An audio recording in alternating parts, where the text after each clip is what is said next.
the Department of Agriculture is doing its best to deliver on President Aquino's promise of rice self-sufficiency in the coming years. Hazel Dizon tells us more.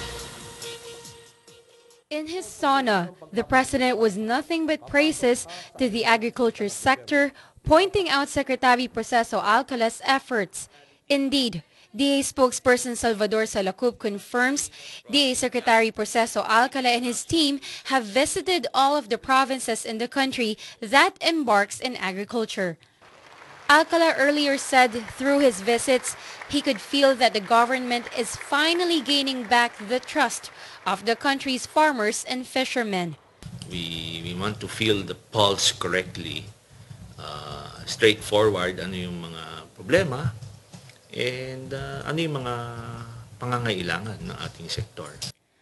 Salacup also cites to the increased budget allotted to agriculture by the present administration to show how determined it is to improve the sector. In 2010, DA's budget was pegged at 34 billion pesos, and in 2012, almost 15 billion pesos more was added. Salacup adds 50% of this budget is devoted to rice, irrigation, and post-harvest facilities.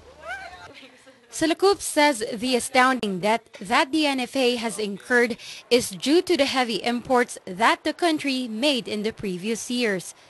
Salacup says this could be attributed to the increasing local production of palay, which results to lessening need to import more rice from other countries. The president also mentioned the sudden increase in coconut water exports. Salacup says the growing industry of coconut can also be attributed to the president himself. He recalls the president's visit to the United States in 2011 to promote cocoa water to the private sector players.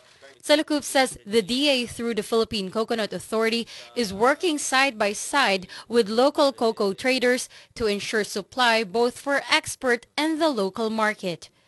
1.75 billion pesos have already been allotted by the government for the coconut industry, focused in replanting, rejuvenation, and revitalization of the country's standing coconut trees. 80% of the cocoa water export goes to the U.S., while some are exported to Brazil, Australia, and other Asian countries. Hazel Dizon, Solar News.